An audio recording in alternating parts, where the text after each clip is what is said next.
महाकुंभ में स्नान। नमस्कार दोस्तों, सानिया वॉइस स्टोरी चैनल में आपका स्वागत है। तो दोस्तों, आज की कहानी है महाकुंभ में स्नान। कुंभ में स्नान करने के लिए आजकल करोड़ों लोग, करोड़ों श्रद्धालु आ रहे हैं और वो संगम में कुछ न कुछ रुपए के सिक्के डालते हैं और हम लोग उन्हीं सिक्कों को बीनने के लिए सुबह सवेरे ही कुंभ पे चले जाया करते हैं और पूरा दिन बस वही करते हैं। हम जहाँ पर उन सिक्कों को बीनते हैं वहाँ पर पानी थोड़ा कम गहरा रहता है। हर दिन की तरह आज सुबह भी मैं अपना यही काम करने के लिए वहाँ पर गया हुआ था कि अचानक से मेरी नज़र वहाँ पर एक बुजुर्ग महिला पे पड़ी जिसकी उम्र लगभग 70 वर्ष की रही होगी। उसने एक हल्की सी शिफॉन सी साड़ी पहन रखी थी। शरीर ठंडा होने के कारण उनका तापमान थोड़ा कम हो जाने के कारण उनकी सांस भी मुश्किल से ही आ पा रही थी। शायद उनको देखने पर साफ पता चल रहा था कि मुझे समझ तो नहीं आया, तो मैं जल्दी से उसकी ओर भागा। जैसे ही मैंने उठाया तो देखा कि उनकी सांसें तो चल रही थी। अब मुझे समझ ही नहीं आ रहा था कि मैं क्या करूं और क्या नहीं। मैंने उसे जल्दी से उठाया और अपने पास में खड़े हुए साथ के लड़के की बाइक पे बीच में उस वृद्ध महिला को बिठाया। पीछे से मैंने उसे पकड़ लिया और अपने दोस्त की मदद से मुझे हमारे घर तक छोड़ दिया। घर आकर मैंने अपनी पत्नी को जल्दी से गर्म पानी करके लाने को कहा। कमरे में आग जलाई। मेरी पत्नी ने उनके कपड़े बदले, उन्हें गर्म कपड़े पहनाए, उनके हाथ पैरों की मालिश की। रुई के गर्म गद्दी उनकी चारों तरफ लपेटे गए। लगभग 5 घंटे की कठिन मेहनत के बाद उन्होंने अपनी आंखें खोली तो जाकर मेरी जान में आई। मुझे सुकून हुआ कि मेरे कारण आज मैं किसी की जान बचा पाया। वैसे कहने को तो होश आ गया था, लेकिन अभी वो इतनी अच्छी हालत में नहीं थे कि कुछ बता पाती। मेरी पत्नी ने उन्हें गर्म पानी दिया, गर्म चाय बनाकर दी और अगली सुबह तक उनके कमरे में हमने बहुत गर्मी करके रखी। धीरे धीरे उनके शरीर का तापमान नॉर्मल हुआ और वो कुछ बोल पाने में सक्षम हुए। जब मैंने उनसे पूछा कि अम्मा यहाँ कैसे आ गई, तब उन्होंने कहा, बेटा, मेरी बहू मुझे गंगा स्नान कराने के लिए लेकर आई थी। हम तो सोच रहे थे कि किनारे पर ही स्नान करेंगे, पता नहीं बहू को क्या हो गया। उसने मुझे कहा कि माँ जी, हम बीच संगम में स्नान करेंगे और वहाँ चलते हैं। जैसे ही हम वहाँ पर पहुँचेंगे अचानक से मेरी बहू मुझे धक्का दे दिया और मैं वहीं गिर गई। उसके बाद मेरे साथ क्या हुआ मुझे नहीं पता। इतनी बातें बताकर वो माता जी फूट फूट के रोने लगी, कहने लगी, मुझे नहीं पता कि मेरी बहू मुझसे इतनी नफरत करती है कि वो मेरी जान लेने पर भी उतारू हो जाएगी। अब बताओ मैं क्या करूँ तो करूँ क्या। कोई मेरी बात पे यकीन नहीं करेगा। हो सकता है मेरा बेटा यकीन कर ले, लेकिन इस समय तो बहू इतनी अच्छी बनकर दिखा रही दुनिया को कि शायद से मेरी बातों का कोई यकीन ही नहीं करेगा। लेकिन माँ जी, कोई तो बात हुई होगी ना, आपकी बहू ने ऐसा क्यों किया। तब वो थोड़ी सी सोच में डूबी, आंखों में आंसू गिरते हुए वो बताने लगी कि एक दिन की बात है, मैंने अपनी बहू को आवाज़ लगाई, नीतू बेटा, एक काम कर दे, बहुत ज़ोर से भूख लगी है और फिर खाना खा लूँगी तो दवाई भी खा लूँगी। वैसे भी 2 दिन से सही से खाना नहीं खाया। तुम लोगों के पिज़्ज़ा बर्गर के चक्कर में भूखी ही रही हूँ मैं तो। अगर अब भी नहीं खाऊंगी तो फिर से मेरा शुगर बढ़ जाएगा और फालतू में तुम लोग परेशान हो जाओगे। अपने कमरे के अंदर से चिल्लाती हुई सावित्री जी बोली, लेकिन उधर से नीतू ने कोई जवाब नहीं दिया। जब इस बात को कहे हुए बहुत देर हो गए तो फिर से सावित्री जी ने अपनी बहू को आवाज़ लगाई। फिर भी 10 मिनट बीत गए, लेकिन ना तो सावित्री जी की बहू नीतू ने कोई जवाब दिया और ना ही वो उनके कमरे में आए। काफ़ी देर तक इंतज़ार करने के बाद और कई बार आवाज़ लगाने के बाद भी जब सावित्री जी की बहू ने उन्हें कोई जवाब नहीं दिया तो सावित्री जी अपने कमरे में सीधे से उठी और गहराती हुई छड़ी से सहारे से अपनी बहू के कमरे में पहुंची तो उन्होंने देखा कि उनकी बहू अपना सीरियल देखने में बहुत बिजी है। जब वहां जाकर सावित्री जी ने नीतू से कहा, बेटा, मैं तुम्हें कितनी देर से आवाज़ लगा रही हूँ, क्या तुम्हें मेरी आवाज़ सुनाई नहीं दी। सुबह से भूखी हूँ, कल रात भी तुमने पिज़्ज़ा बर्गर लाकर खा लिए थे और खाने के लिए कुछ भी नहीं बनाया था। कल सुबह भी परसों रात की बची हुई एक रोटी खाए हुए हूँ। अगर समय पर खाना नहीं खाओगे तो फिर से मेरी तबीयत खराब हो जाएगी और फिर तुम लोग मुझे बोलने लगोगे। कम से कम तुम मुझे बता तो सकती थी ना। अपनी सास की बात को सुन करके नीतू बोली, हाँ हाँ, तुम्हें तो कभी कुछ खाने के लिए दिया ही नहीं जाता है। ऐसे ही तो तुम इतनी सालों से हमारे शादी में मुंह तल रही हो। ऐसे ही तुम इतनी बूढ़ी हो गई हो। वो तो अच्छा है कि तुम्हें कभी भी किसी भी तरीके से किसी चीज़ की कमी हम लोगों ने उसके बाद भी तुम्हारी ऐसी बातें। यह तो अच्छा है कि तुम मुझे ही कह रही हो। अगर घर के बाहर के लोग तुम्हारी बातें सुनेंगे तो सोचेंगे कि बेचारी सास को बहू कितना प्रताड़ित करती है। अरे क्या खराबी थी परसों रात की रोटियों में जो मैंने तुम्हें कल खाने को दी है। और फिर मैंने तुम्हें मना तो नहीं किया था कि तुम पिज्ज़ा बर्गर मत खाओ। बच्चों का मन हुआ तो मैंने मंगा दिए। और फिर अमन भी तो यह सब चीज़ खा ही लेते हैं। फिर रोटी किसके लिए बनाती मैं। और एक दिन अगर मैंने रोटी नहीं बनाई तो कौन सी आफत आ गई जो तुमने पूरा घर अपने सर पे उठा रखा है। बैठ जाओ जाकर अपने कमरे में, अभी मेरा सीरियल चल रहा है। 20 मिनट बाद ख़त्म होगा तब बना कर दूंगी कुछ तुम्हें खाने के लिए। इतना कह करनी तो फिर से अपनी टीवी को देखने लग गई। और सावित्री जी बेचारी बेमन से अपने कमरे में आकर बैठ गई। भूख के मारे पेट में दर्द भी हो रहा था। कहते हैं भूखे पेट तो भजन भी नहीं होता है। तो बेचारी सावित्री जी को आराम कैसे मिलता भूख की वजह से। न तो वो बैठ पा रही थी और ना ही वो उठ पा रही थी। ऊपर से खाली पेट होने की वजह से उनको एसिडिटी की भी प्रॉब्लम हो गई। जैसे तैसे करके बेचारी सावित्री जी ने अगले 30 मिनट बिताए।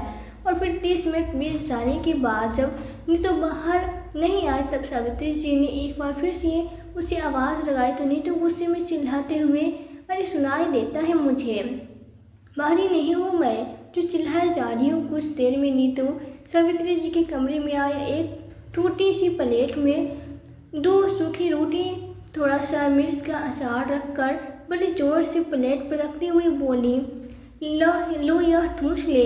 ज़्यादा आग लग रही है ना तेरे पेट में। इतनी देर में शोर मचा रखा है। अब आंखें फाड़ फाड़ कर मेरी तरफ क्या देख रही। अब नहीं लगी तुझे भूख क्या। अब तक तो तूने मेरा 10 मिनट बैठना भी हराम कर दिया था। तिरछी आंखें दिखाते हुए नीतू सावित्री जी को घूरते हुए वहाँ से चली गई।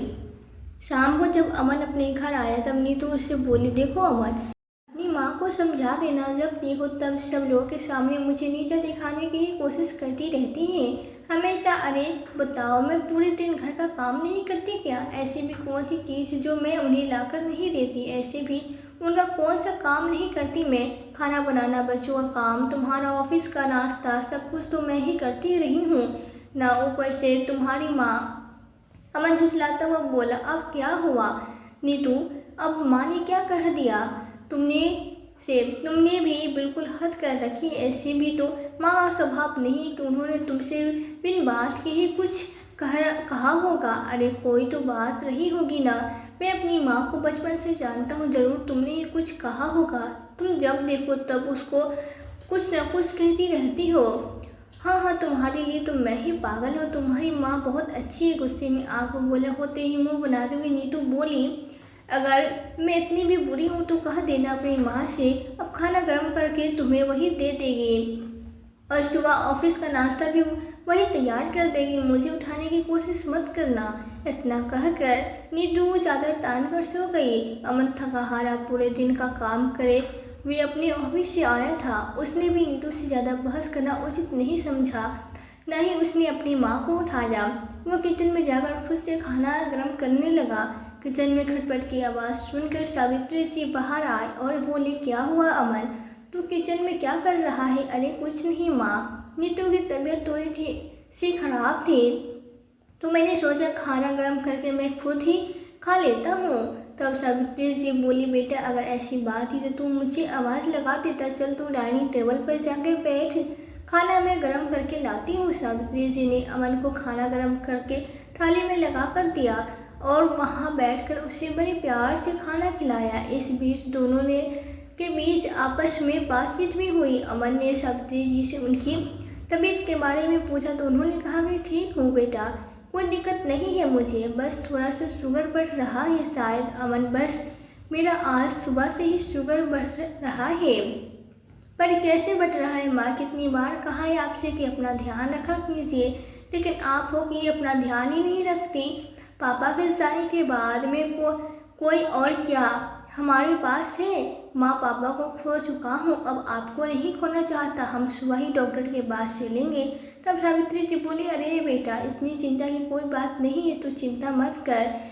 तब अमन बोला, फिर शुगर कैसे बढ़ गया माँ? एक दिन से कब तक तो ठीक ही था ना?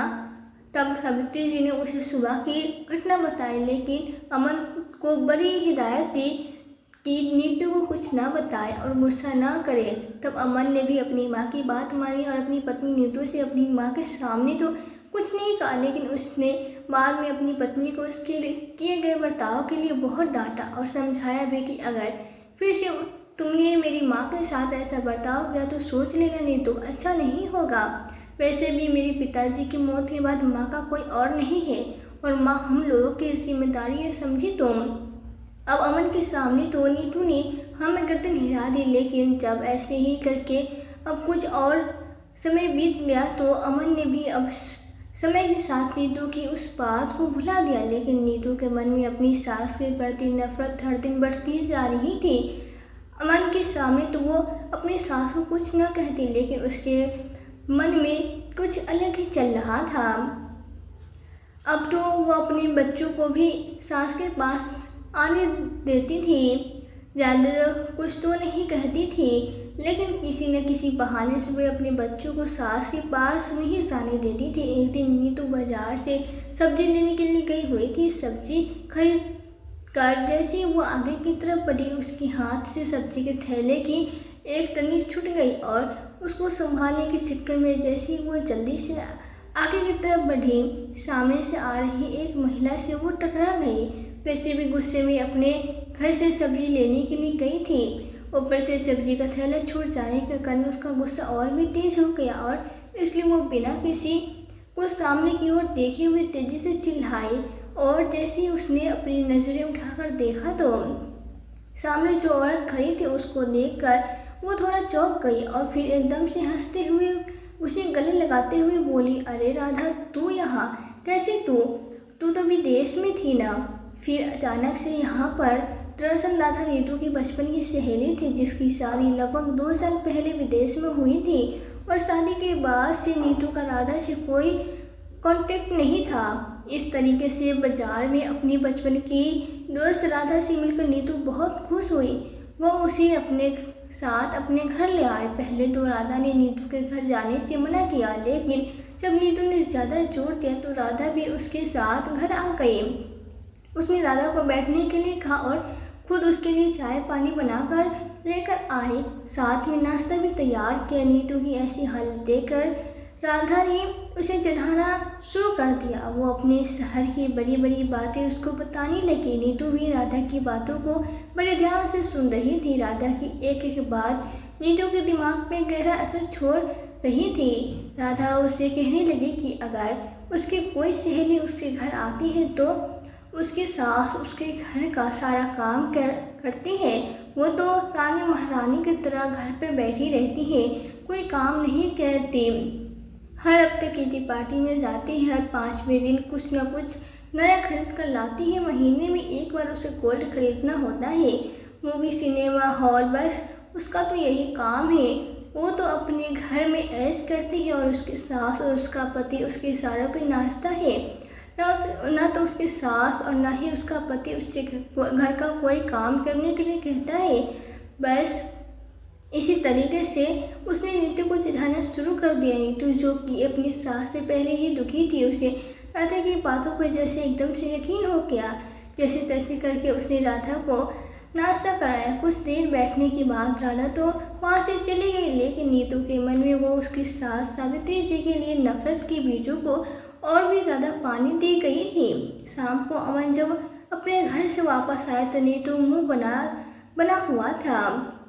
अमन ने नीतू से बात करने की कोशिश की, लेकिन नीतू ने उसकी बात का कोई जवाब नहीं दिया। ऐसे लगभग 2 दिन तक चलता रहा। नीतू ना घर में किसी से बात करती, ना ही किसी बात का जवाब दिया करती। बस अमन का खाना पैक करके उसे टिफिन पकड़ा देती। अपने बच्चों को स्कूल का लंच बॉक्स करके पैक करके उसे स्कूल छोड़ दिया करती थी और सावित्री जी से तो वैसे भी बात नहीं किया करती थी। तो अब तो क्या ही करती, अब तो उसकी नफरत उसके प्रति और ज़्यादा बढ़ गई थी। जब ऐसे ही 2 दिन हो गए तो सावित्री जी ने अमन से पूछा, बेटा तुम दोनों के बीच कोई नोक-झोंक हुई है क्या? पता नहीं क्यों नीतू का बर्ताव एकदम बदला बदला सा हो गया है। पूरे दिन गुमसुम चुपचाप सी बैठी रहती है, किसी से कोई बात नहीं करती। नीतू ने कहा, नहीं माँ, मेरी तो नीतू से कोई भी बात नहीं हुई है, पर हाँ जो आप कह रही है यह सब तो मैं भी नोटिस कर रहा हूँ। पिछले 2 दिनों से नीतू के बर्ताव में बहुत ज़्यादा बदलाव आया है और ऐसा न जाने क्यों हुआ है। इस बात को तो मुझे भी पता नहीं। सावित्री जी ने राधा को समझाया कि वो नीतू से पूछे कि आखिर हुआ क्या है। अमन ने सावित्री जी की बात को सुना और बोला, ठीक है माँ, मैं नीतू से बात करता हूँ। अमन अपने कमरे में पहुँचा, नीतू से बोला, नीतू क्या हुआ? अब क्या ड्रामा लगा रखा है तुमने? न किसी से बात कर रही हो न कुछ। तब नीतू ने कहा, अब क्या कर दिया मैंने ही? मैं ही पागल हूँ क्या? इस घर में तुम लोगों से कुछ कहो तो भी मैं ही बुरी, नहीं कहो तो भी मैं ही बुरी। घर की नौकरानी के जितनी इज्जत रह गई है मेरी इस घर में। मेरी सारी सहेलियों की सास तो उनके घर में उन्हें महारानी की तरह रखती है और एक मैं हूँ। ना तो मेरे पति को मेरी इज्जत की कोई फिक्र है, ना ही मेरे आत्मसम्मान की। वो तो बस अपनी माँ का ही पीछ लग्गू बना हो रहा घूमता है। अरे घर में चाहे मेरे साथ जो भी बर्ताव करो, मगर कम से कम मेरी सहेलियों आए तो उनके सामने तो मेरे साथ ढंग से बर्ताव करना चाहिए था ना। राधा उस दिन आई थी, मुझे कितना कुछ कहा गई, कितनी बेइज्जती हुई है मेरी। वो हर हफ्ते घूमने के लिए जाती, हर महीने कुछ गोल्ड का खरीदती है। उसकी सास उसे घर का कोई काम नहीं करने देती है। वो तो बस महारानियों की तरह घर में ही ऐश करती है और एक मैं हूँ जो दिन रात घर में नौकरों की तरह काम करती है। फिर भी देखो, इज्जत दो कौड़ी की नहीं है। साफ साफ कह देती हूँ अमन, या तो अपनी माँ को वृद्धाश्रम में छोड़ दो या तो मुझे मेरी मायके छोड़ दो। मेरे बस का नहीं है इतना काम करने के बाद भी तुम लोगों के रोज रोज के ड्रामे देखना। ओह अच्छा, तो ऐसी बात है, इसलिए तुम्हारा मुंह बना हुआ है। मेरी एक माँ का पेट तुम्हारे बहुत ज़्यादा भारी दिखाई दे रहा है और तुम्हारी सहेली कह रही थी ना, या फिर तुमने उसके घर जाकर देखा था कि सच में वो लोग उसके साथ ऐसे ही बर्ताव करते हैं? मुझे तो नहीं लगता कि वो इतनी वीआईपी फैमिली से है जितना वो बता रही थी। और फिर हो भी तो क्या तुम उसकी होड़ करोगी? सबके घर के अलग अलग कायदे कानून होते हैं। तुम्हें इस घर में क्या दिक्कत है? तुम्हारे लिए मैं जितना करता हूँ वो कम है क्या? अगर तुम साफ साफ कह रही हो तो मैं भी तुमसे साफ साफ कह देता हूँ कि मेरी माँ इस घर में रहेगी। तुमसे उन्हें ना आज तक कभी भी कोई भी बदतमीजी नहीं की, उल्टा तुम ही उनके साथ हर बार बदतमीजी करती रहती हो। लेकिन फिर भी मेरा घर न बिछड़े इसलिए वो मुझे कुछ नहीं कहती। तुम्हारी सारी बदतमीजियाँ खुद चुपचाप सह लेती है, लेकिन तुमने तो हद मचा रखी है। ये कौन सा तरीका हुआ तुम्हारा कि माँ इस घर में नहीं रहेगी, माँ इसी घर में रहेगी? तुम्हें जो ठीक लगे तुम कर सकती हो, बस। फिर क्या था, इतना सुनते ही देर थी कि बस नीतू ने अपना सामान पैक किया और गुस्से में चली गई अपनी मायके। सावित्री जी अपने कमरे से सो चुकी थी क्योंकि रात बहुत हो चुकी थी। अगले दिन सुबह जब सावित्री जी उठी तो उन्होंने कमरे में देखा कि नीतू घर में नहीं है। अमन से पूछा तो अमन ने बताया कि रात क्या हुआ था। सावित्री जी ने तो अपने बेटे को ही डांटा और बोली, यह कौन सी बात हुई अमन? बहू से इस तरीके से बात करने की तेरी हिम्मत कैसे हुई? क्या यही संस्कार दिए थे मैंने तुझे? अब अमन बोला, माँ मैंने उसके साथ कोई बदतमीजी नहीं की। अपने घर जाना उसकी खुद की मर्जी थी। आप ही बताओ, मैंने उसके आज तक किस चीज़ के लिए दुखी रखा है? जितना होता है उसकी हर ख्वाहिश को पूरी करने की कोशिश करता हूँ, लेकिन फिर भी उसे तो कोई बात समझ ही नहीं आती। उल्टा न जाने क्या क्या दिमाग में फितूर भरे बैठी है कि हम उससे नौकरों की तरह रखते हैं। बताओ उसको और कैसे समझाओ? मैंने जाने दो माँ, उसे जाने दो। कुछ दिन अपने घर रहेगी तो उसकी अकल ठिकाने आ जाएगी। और माँ प्लीज़ मैं आपके आगे हाथ जोड़ता हूँ, मुझे अब आप मजबूर मत कीजिएगा कि मैं उससे लेकर आऊं। दिन पर दिन उसकी बदतमीजी और नखरे मुझे बहुत ही ज़्यादा बढ़ते जा रहे हैं। अगर अभी उसको समझाया नहीं गया तो आगे बहुत देर हो जाएगी। अब सावित्री जी क्या ही कहती। अमन ने उससे पहले ही हाथ जोड़ लिए थे। नीतू भी अब अपने घर चली गई। 2-4 दिन में उसके भैया भाभी ने भी उसकी आवभगत की, लेकिन जैसे एक हफ्ता हुआ तो उसके भैया भाभी उससे पूछने लगे कि वो अपने घर वापस कब जा रही है या फिर उसका पति उसे कब लेने आ रहा है। एक दिन रात तो नीतू अपनी सहेली राधा से फ़ोन में बातें कर रही थी, तब उसकी भाभी ने उसकी सारी बातें सुन ली और उसे पता चल गया कि नीतू घर से झगड़ा करके आई है। उसने यह बात अपने पति को बताई। अगले दिन सुबह जब नीतू नाश्ता करने टेबल पे बैठी तो उसकी भाभी का बर्ताव आज उसके प्रति कुछ अलग सा लगा। अब तो वो हर दिन नीतू का उस घर में एक दिन काटना भी भारी हो रहा था। उसकी भाभी नीतू को हर बात पर जता ही दिया करती थी कि वो इस घर में अब मेहमान है या घर उसका नहीं है। अब नीतू क्या करे क्या नहीं, उसे कुछ भी समझ नहीं आ रहा था, क्योंकि ससुराल वो जाए तो किस मुंह से जाए, और अगर नहीं जाए तो यहाँ घर में अब उसके भैया और भाभी उसकी बिल्कुल भी इज्जत नहीं करते थे। अब जब वो दुखी हो गई तो उसने अपनी सहेली राधा को सारी बात बताई, तो राधा ने उसे कुछ बताया जिसको सुनकर नीतू के चेहरे पर स्माइल आ गई। उसने अगले ही दिन बैग पैक किया और अपने ससुराल वापस आ गई। उसने सावित्री जी से अपने किए के लिए रो रो कर माफ़ी मांगी। सावित्री जी ने भी उसको गले लगा लिया। अमन नीतू के इस बदले हुए व्यवहार से एकदम से चौंक गया। अब तो नीतू सावित्री जी को हाथों में रखती, उनके उठने से लेकर सोने तक उनकी हर छोटी बड़ी चीज़ का ध्यान रखती। सावित्री जी को यकीन ही नहीं हो रहा था कि यह उनकी वही बहू है जो कुछ दिन पहले तक उन्हें एक आंख न देखती थी। अचानक से ऐसा क्या हो गया, इसका व्यवहार मेरे लिए इतना बदल गया। उधर अमन भी समझ नहीं पा रहा था कि उसकी पत्नी को आखिर हुआ क्या है, क्योंकि ना तो अब नीतू अमन से किसी बात के लिए जिद किया करती थी और ना ही घर में कोई क्लेश। सब कुछ बढ़िया चल रहा था, लेकिन फिर भी अमन का मन इस बात को हरगिज मानने के लिए तैयार ही नहीं हो रहा था, क्योंकि जब से उसके पिताजी की मौत हुई है और अमन की माँ सावित्री जी उनके घर आई है, तब से आज तक कोई भी ऐसा दिन ना गया कि नीतू ने अमन से अपनी माँ से दूर होने का ना कहा हो। फिर एकाएक में नीतू में इतना बदलाव, वो भी बिना किसी कारण के।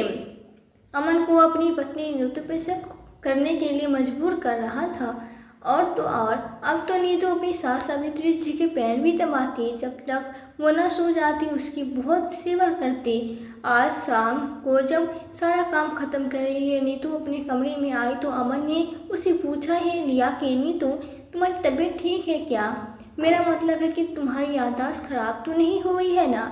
पता नहीं न जाने क्यों मुझे दाल में कुछ काला नजर आ रहा है। अमन की इतनी बात सुनकर भी नीतू ने हंसते हुए जवाब दिया और बोले, क्या अमन, आज सोते वक्त मजाक करने का मूड हो गया है क्या? आप वो कैसी बातें कर रहे हैं, मेरी याददाश्त को क्या होगा? और आप ऐसा क्यों कह रहे हैं? नीतू का इतना शांत रूप देखकर अमन बहुत ज़्यादा ही अचंभित हुआ। कुछ देर चुप रहने के बाद उसने अपनी पत्नी को जवाब दिया, कुछ नहीं नीतू, बस तुम अपने मायके से वापस लौटी तब से तुम्हारे व्यवहार में मुझे बहुत सारे परिवर्तन देखने को मिल रहे हैं। कहाँ तो तुम मांस को चूहा बिल्ली की तरह एक मिनट भी बिन लड़े नहीं छोड़ती थी, कहाँ आज इतनी खातिरदारी करती हो। बस इसीलिए पूछ रहा हूँ कि तुम ठीक हो या नहीं एकदम से। अगर किसी का भी इतना व्यवहार बदल जाएगा तो कोई भी इंसान सोच के पड़ेगा ही ना। ओह अमन, अब एक बात को लेकर कब तक आप मुझे कहते रहेंगे? मैं मानती हूँ मैं पहले जैसी थी उस समय, या तो मेरी नासमझी कह लो या फिर अज्ञानता, कि मैंने माँ जी के साथ में बहुत बुरा बर्ताव किया। लेकिन अमन, आप भी सोचो, हमारे भी तो बच्चे हैं, और अब जब यह बड़े हो जाएंगे और हम बूढ़े हो जाएंगे, तब अगर यह मेरे साथ ऐसा व्यवहार करेंगे तो मुझे कैसा लगेगा? बस इन्हीं सब चीज़ों को सोच कर मैं ऐसी हो गई हूँ। वैसे भी मुझे अपनी की गई गलतियों पे बहुत पछतावा है। अमन, मैं आगे से तुम्हें शिकायत का भी मौका नहीं दूंगी। अमन ने भी खुश होकर अपनी पत्नी नीतू को गले से लगा लिया। दोनों ही खुश हो गए। आज अमन को भी बहुत खुश था क्योंकि आज उसके सर पे एक बड़ा बोझ उतर गया था। अब से पहले वो हमेशा ही सोचता रहता था कि कैसे भी करके नीतू को समझ आ जाए कि अमन के लिए उसकी माँ सावित्री जी भी इतनी ही ज़रूरी जितनी कि नीतू। और आज जब नीतू को यह समझ ही आ ही गया तो अमन भी खुश था, कोई ठिकाना नहीं था। आज अमन बहुत खुश था। धीरे धीरे समय भी अपनी तेज रफ्तार से बढ़ते जा रहा था। लगभग 4 या 5 महीने हो चुके थे। नीतू का व्यवहार पूरी तरीके से बदल चुका था। अब अमन भी पूरी तरीके से निश्चित था। सर्दियाँ आने को थी और प्रयागराज में महाकुंभ का स्नान शुरू हो गया था। सावित्री जी का भी उसमें नहाने का बहुत मन हुआ क्योंकि देश भर से करोड़ों श्रद्धालु वहाँ पर स्नान करने के लिए जा रहे थे। सावित्री जी ने भी अपने मन की बात अपने बेटे को बताई। अमन ने भी अपनी माँ से हाँ कह दिया, रिजर्वेशन भी करा दिया गया। अचानक से पता नहीं नीतू का क्या हुआ, वो अमन से बोली, अमन अगर तुम बुरा न मानो तो मैं माँ जी के साथ महाकुंभ में स्नान करने के लिए जाओ, मेरा भी बहुत मन है। वैसे भी न्यूज़ में देखो कितना कुछ दिखा रहे हैं कि यह कुंभ स्नान 144 वर्ष बाद आ रहा है, बहुत बड़ा सहयोग है।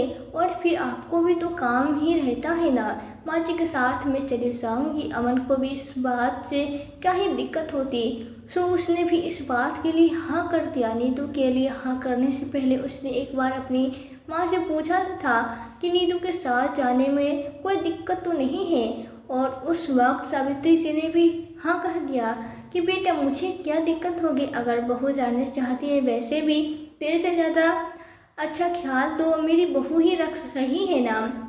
इतना कहकर हंसती हुई सावित्री जी वहाँ से चली गई। दोनों घर से वहाँ स्नान करने के लिए निकले। अमन ने उन्हें ट्रेन में बैठा दिया। उन दोनों सही सलामत संगम तक पहुँच जाने के बाद सावित्री जी ने अमन को फ़ोन कर दिया, एक बार स्नान कर ले फिर अमन को फ़ोन करके बता देंगे। और बस फिर नीतू ने सावित्री जी से कहा कि वो बीच संगम में स्नान करेंगे जहाँ पे तीनों नदियों का संगम है। वास्तव में जो पुण्य मिलेगा वो तो वहीं स्नान करके मिलेगा। सावित्री जी भी भोली सी थी, किसी बात को समझ ना पाए और उसके साथ बैठकर वहाँ पर चली गई। नीतू की तो पहले से ही प्लानिंग थी, शायद इस बात को सावित्री जी और अमन समझ ही नहीं पाए। एक नाव जिसमें वे दोनों अकेले ही बैठे थे, नाव वाला नाव चला रहा था। नीतू ने मौका देखकर सावित्री जी को संगम में गहरे पानी में धक्का दे दिया और वहाँ चिल्लाने लगी, बचाओ बचाओ, इतने गहरे पानी में कौन ही कूदता, क्योंकि वो किनारे से बहुत दूर पहुंच चुके थे। जब तक किनारे पर अगर सावित्री जी को ढूंढा गया तो उनका कोई पता ही नहीं चला। नीतू घर आई। अचानक से नीतू को घर देखकर अमन थोड़ा चौंक गया और बोला, नीतू इतनी जल्दी कैसे आ गई और माँ कहाँ है? तब नीतू रोते ही बोली, अमन पता नहीं, हम लोग गंगा स्नान में करने गए थे और पता नहीं कैसे माँ जी बीच नदी में उसमें गिर गई पर कैसे गिर गई? चिल्लाता हुआ अमन बोला, नीतू तुम कैसी बातें कर रही हो, तुम्हारा ध्यान कहाँ था? और फिर तुमने माँ को ढूंढा भी नहीं? अमन मैंने माँ जी को बहुत ढूंढा लेकिन वो कहीं नहीं मिली। अमन को देखकर नीतू जोर जोर से रोने लगी, जैसे कि वो बहुत परेशान हो। इतनी बात सुनकर अमन के पैरों तले ज़मीन ही निकल गई। उसका रो रो कर बुरा हाल हो गया था। अपनी माँ को ढूंढने के लिए वो तुरंत ही घर से निकला और संगम पहुंचा, लेकिन कई दिन तक लगातार ढूंढते रहने के बाद भी तो सावित्री जी की बॉडी मिली नहीं, न ही कोई पता चला। अमन हताशा होकर वहाँ से वापस लौट आया। अब तो अमन एकदम से चुपचाप से रहने लगा था, न किसी से कुछ कहता न कुछ बोलता। धीरे धीरे देखते देखते कई दिन बीत गए, लेकिन न तो वहाँ से सावित्री की कोई खबर आई, न उनका कुछ पता चला। अमन हर रोज़ इस उम्मीद में के साथ संगम में बनी चौकी के प्रभारी को फ़ोन करता और पूछता कि क्या मेरी माँ का कुछ पता चला सर, लेकिन वो हर रोज़ वहाँ से यही जवाब उसे सुनने को मिलता था कि आपकी माँ का अभी तक कोई अता पता नहीं मिला है। कुछ दिन बाद ही नीतू एकदम नॉर्मल से रहने लगी। वो पहले से ज़्यादा खुश रहने लगी थी। अब तो उसकी सहेलियाँ भी उसके घर खूब आया जाया करती थी घर के किसी काम धाम से, जैसे उसको अब कोई मतलब ही नहीं था। बस उसकी किटी पार्टी, उसकी सहेलियाँ, उसका यही सब चलता रहा। अमन को समझ ही नहीं आ रहा था कि नीतू को वास्तव में उसकी माँ के जाने का दुख भी है भी या नहीं। पता नहीं अमन के दिमाग में फिर से शक के बीज उभरने लगे और धीरे धीरे करके करियर जोड़ने लगी। अमन को याद आया कि नीतू ने अचानक से वहाँ जाने के लिए क्यों कहा था, जबकि नीतू को इन सब चीज़ों का शौक कभी था ही नहीं। कहीं ऐसा तो नहीं कि नीतू ने यह सब जानबूझकर किया हो, लेकिन उसको यह ज्ञान किसने दिया? क्या यह खुद ही उसके दिमाग की उपज थी या किसी और ने उसे बताया था? और वैसे भी नीतू जब से अपने घर से वापस आई है तब से उसके व्यवहार में एकदम से इतना बदलाव कैसे आ गया? इन सब चीज़ों को अमन दिन रात सोचता रहता है। एक दिन अमन को किसी ज़रूरी मीटिंग से जाना था। वो अपने घर से निकला। आने वाले अगले 2 दिन तक अमन को वहीं शहर में रहना था। नीतू अभी भी इसी इंतजार में थी। जैसे ही अमन अपने घर से एयरपोर्ट के लिए निकला, उसने अपनी सहेली राधा को बुला लिया और घर पे दोनों मिलकर पार्टी करने लगे। उधर अमन की वो मीटिंग कैंसिल हो चुकी थी। अब अमन वहाँ एयरपोर्ट में पड़े रहकर क्या ही करता। वो अपने घर वापस लौटा। पहले उसने सोचा कि वो नीतू को फ़ोन करके बता दे, लेकिन फिर उसने सोचा कि क्यों नीतू को परेशान किया जाए, इसलिए खुद ही अमन वापस अपने घर चला आया। जैसे वो अपने घर के बाहर पहुंचा तो उसे अपने घर के अंदर से बहुत ज़ोर ज़ोर से हंसने की आवाज़ें आने लगी। अब उसने सोचा कि नीतू तो घर में अकेली थी, हंसने की आवाज़ किसकी आ रही है? वो तो घर का गेट खोलकर देखने ही वाला था कि अचानक से उसे कुछ सूझा और वो अपने घर से पीछे के दरवाजे से दाखिल हुआ। जैसे वो घर के अंदर पहुंचा तो उसने देखा कि नीतू अपनी सहेली राधा के साथ बैठी हुई और वे दोनों जोर जोर से आपस में बातें कर रही हैं। राधा बोली, अब तो तुम खुश है ना नीतू? अब तो तुझे कोई दिक्कत नहीं? देखा मैंने तुझे कितनी अच्छी बात बताई। राधा की यह बात सुनकर अमन एकदम से सफ़ेद हो गया।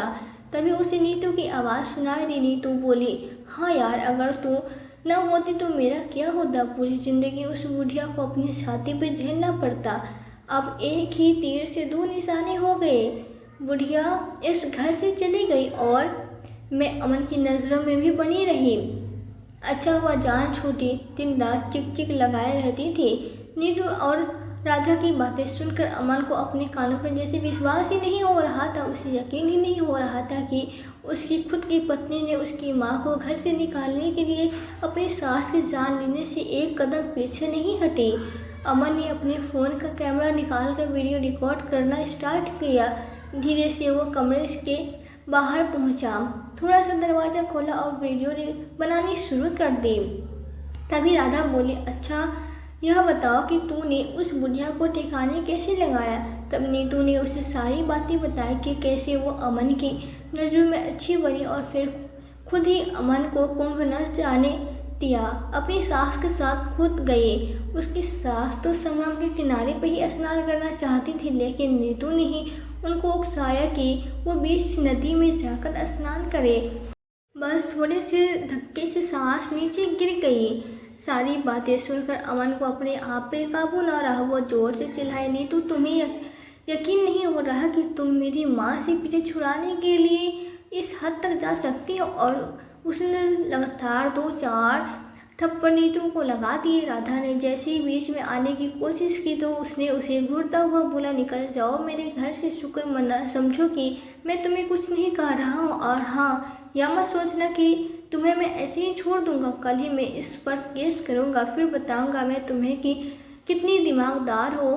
निकलो यहाँ से। अमन का गुस्सा देखकर राधा वहाँ से चली गई और अब नीतू की बारी थी। अमन ने नीतू का बैग उठाया। उसने 1-2 जोड़ी कपड़े भरे और नीतू का और बैग दोनों को बाहर निकाल फेंका। वह बोला, चली जाओ यहाँ से, बाकी की बातें मैं तुमसे कोर्ट में करूँगा। नीतू ने हाथ जोड़ते हुए मिन्नतें की, लेकिन अमन ने उसकी एक न सुनी। उधर सावित्री जी भी अब ठीक हो चुकी थी और मोनू के कहने में सावित्री जी ने भी अपने घर आने की सोची। उन्होंने सोचा कि बेटे को एक बार बता दे, यकीन करे या न करे ये उसके ऊपर है। मोनू ने सावित्री जी का रिजर्वेशन करा दिया, उन्हें ट्रेन में बैठा दिया। घर का रास्ता उन्हें याद था, वैसे वैसे करके अपने घर पहुंच गई। घर जाकर उन्होंने जैसे ही डोरबेल बजाई, दरवाज़ा अमन ने खोला। सामने सावित्री जी को देखकर वह उन्हें गले लगाकर फूट फूट के रोने लगा। माँ, आप कहाँ चली गई थी? ठीक तो है ना आप? माँ, उससे बात ही नहीं बन पा रही थी, बस वो रोए जा रहा था। सावित्री जी ने उसे प्यार से कहा, चुप हो जा बेटा, मैं ठीक हूँ, अब अंदर तो आने तैयार, दरवाजे पे ही सब कुछ पूछ लेगा। सॉरी माँ, आओ ना अंदर, अंदर आओ। सावित्री जी को अंदर लेकर वो बैठ गया। उसके लिए बढ़िया चाय नाश्ता बनाकर लाया, लेकिन आंखों में आंसू बंद ही नहीं हो रहे थे। चाय नाश्ता कराने के बाद वो बोला, माँ आप कहाँ चली गई थी? मैंने आपको कहाँ कहाँ नहीं ढूंढा, आपको पता है? मैं यहाँ से संगम में गया था, 4-5 दिन पागलों की तरह आपको वहाँ ढूंढता रहा, लेकिन आप मुझे वहाँ कहीं नहीं नजर आए। माँ कहते कहते अमन छोटे बच्चों की तरह जोर जोर से रोने लगा। अरे पागल, जहाँ भी थी एक भला इंसान मिल गया था, वरना आज तुझे तेरी माँ नहीं मिलती। मैं तो नदी में गिर गई थी, पता नहीं कैसे बहकर वहाँ तक पहुँची थी। उसने उस बच्चे ने मेरा इतना ध्यान रखा, मेरी जान बचाई और आज मुझे यहाँ तक भेजने के लिए सारा प्रबंध भी किया। चल अब चुप हो जा, रोना बंद कर पागल, मैं तुझे भी रुलाएगा। अब बहू कहाँ है? अमन ने कहा। बहू नाम मत लो माँ उसका, आप नहीं जानती, मुझे सब पता चल गया है। नीतू ने जानबूझकर आपके साथ ऐसा किया है, मेरा बस चलता तो मैं मार देता उसे जान से। अमन की इतनी सारी बातें सुनकर सावित्री जी बोली, अमन ये तू कैसी बातें कर रहा है? मैंने क्या तुझे ऐसे ही संस्कार दिए हैं? माँ अब बस रहने दीजिए, अब इसमें संस्कारों की बात कहाँ से आई? और जो मेरी माँ को एक फुट आँख नहीं देख सकती, मुझे उससे कोई रिश्ता नहीं रखना है। जेल जाएगी तो दाल आटे का भाव पता चल जाएगा। कल सुबह हम पुलिस स्टेशन चलेंगे। अभी आपके लिए मैं खाना बना देता हूँ, आप खाना खाइए और सो जाइए। अमन ने सावित्री जी के लिए खाना बनाया और सावित्री जी खाना खाकर सो गई। अगली सुबह नीतू के घर वाले, उसके माता पिता, भाई भाभी और भी कई सारे लोग गाड़ी भर के उसके घर आए और आते ही अमन से उल्टा सीधा बोलने लगे। उसने सावित्री जी को भी 2-4 बातें सुनाई कि अमन का गुस्सा फूट पड़ा और अमन बोला, क्या बात है भैया, इतना चिल्लाने की कौन सी बात हो गई? इतने भी संस्कार सीखे क्या आपने भी, जितने आपकी बहन ने सीखे हैं, जो मेरी माँ से इतनी बुरी तरीके से चिल्लाकर बात कर रहे हो? आप खबरदार, अगर किसी ने भी मेरी माँ के खिलाफ एक भी शब्द बोला तो मैं तुम लोगों के मुंह लगी क्यों रहा हूँ। जो भी हिसाब किताब करना है कोर्ट में करेंगे। अमन की इतनी बात सुनकर नीतू के पिता चौंकते हुए बोले, कोर्ट में? पर अमन आखिर बात हो क्या गई है? आपने ऐसे चौंक रहे हैं पापा, जैसे आपको कुछ पता ही नहीं है। मैं तो सोच रहा था कि श्रीमती जी ने आपको सब कुछ बता ही दिया होगा, तभी आप उनकी इतनी तरफदारी कर रहे हैं। और भाई साहब तो लगता है ज़्यादा ही अपनी बहन का पक्ष ले रहे हैं। क्यों भाई साहब? पूछा नहीं अपनी लाडली बहन से कि क्या गुल खिलाए हैं उन्होंने यहाँ, जिसकी वजह से मैं उनके नाम FIR करवाने जा रहा हूँ। इतना सुनकर नीतू आगे बढ़ी और बोली, अरे तुम क्या मेरे नाम की FIR करवाओगे? मैं खुद तुम्हारे ऊपर मुझे मारने पीटने के जुर्म में जेल में चक्की चलवाऊंगी। इतनी निर्लज किस्म की औरत हो जिसको अपनी गलती पर तनिक भी पछतावा नहीं है। तब अमन के ससुर ने कहा, लेकिन अमन बेटा आखिर गलती क्या हुई है? नीतू ने कहा, तो बताओ। तब अमन ने बिना बताए अपने ससुर को वो वीडियो दिखाई, जिसको देखकर वहाँ उपस्थित सभी लोग हक्के बक्के रह गए। नीतू का भाई ने जैसे यह देखा तो उसने एक जोरदार थप्पड़ नीतू को मारा और बोला, अरे नालायक, इतनी अच्छी सास को पाकर भी तुझे उसकी कदर न हुई। हमने तो सोचा था कि तू सुधर गई है, लेकिन तूने पूरे समाज में हमारी नाक कटवा दी, कहीं मुंह दिखाने लायक नहीं छोड़ा हमें। बस पापा, अब जो होगा इसका मेरी उसमें कोई भागीदारी नहीं है। ये आज से हमारे लिए मर चुकी है। मेरे ख्याल से आप भी इस सब को देख कर इसकी तरफदारी नहीं करेंगे। शायद नीतू ने जब सब कुछ देखा और सुना तो वो घबरा गई और रोते हुए सावित्री जी के पैरों में गिर पड़ी। माँ मुझे माफ़ कर दीजिए, मुझसे बहुत बड़ी गलती हो गई। मुझे क्या पता था कि मैं किस रास्ते पर जा रही हूँ। मेरी अपने दोस्त की बात मानी। माँ, मैं आपकी गुनहगार हूँ, जो भी आप मुझे सज़ा देंगी वो मुझे मंजूर होगी। नीतू बहुत जोर जोर से रोई जा रही थी। सावित्री जी ने उसे उठाकर गले से लगा लिया। तब अमन आया, बोला, माँ, मैं इसको अपने घर में नहीं रखूँगा। यह तो भगवान की नज़र सीधी थी कि आप सही सलामत हो, वरना इसने मुझे अनाथ करने में कोई कसर नहीं छोड़ी। मेरे घर के दरवाजे हमेशा के लिए इसके लिए बंद थे और तुम गलती से भी इस घर के आसपास दिखाई मत देना, समझी तुम? मैं बस पापा की शर्म करके तुम्हारे नाम की पुलिस कंप्लेन नहीं कर रहा हूँ, वरना तो जेल में सड़ती पर रहोगे पूरी जिंदगी। इतना कहकर अमन ने घर का दरवाजा बंद कर दिया। नीतू के माता पिता उसे बहुत गुस्सा हुए, वो भी उसे अपने घर नहीं ले गए। 2 दिन तक नीतू अपने अमन के घर के बाहर ही बैठी रही। सावित्री जी ने अमन को समझाया। पहले तो वो राजी नहीं हुआ, लेकिन फिर जब सावित्री जी ने उसे डांटा तो वो मान गया और नीतू को घर में आने दिया जाए। नीतू घर आई तो सावित्री जी ने उसे कहा, नीतू, घर तो आ गई हो, पर मेरी भी एक शर्त है कि तुम ही अब मुझे कुंभ नहला कर लाओगी। सावित्री जी की बात सुनकर नीतू की आंखें में पश्चाताप के आंसू आ गए। उसने अपनी सांस को गले से लगा लिया। आज नीतू सच में ही बदल चुकी थी और खुशी से अपनी सास के साथ अपने घर परिवार के ध्यान रखती थी। तो दोस्तों, इस कहानी से आपको क्या सीखने को मिला, हमें कमेंट बॉक्स में कमेंट करके ज़रूर बताइएगा। यदि वीडियो आपको अच्छी लगी हो तो वीडियो को लाइक और शेयर करके चैनल पर यदि नए हो तो चैनल को सब्सक्राइब जरूर कर दे। साथ ही बेल आइकन को प्रेस कर दे ताकि आने वाली वीडियोस की नोटिफिकेशन आपको मिलती रहे। तो आज के लिए बस इतना ही। मिलती हूँ आपसे एक नई वीडियो में एक नई कहानी के साथ। कहानी में अंत तक बने रहने के लिए आपका दिल से बहुत बहुत धन्यवाद।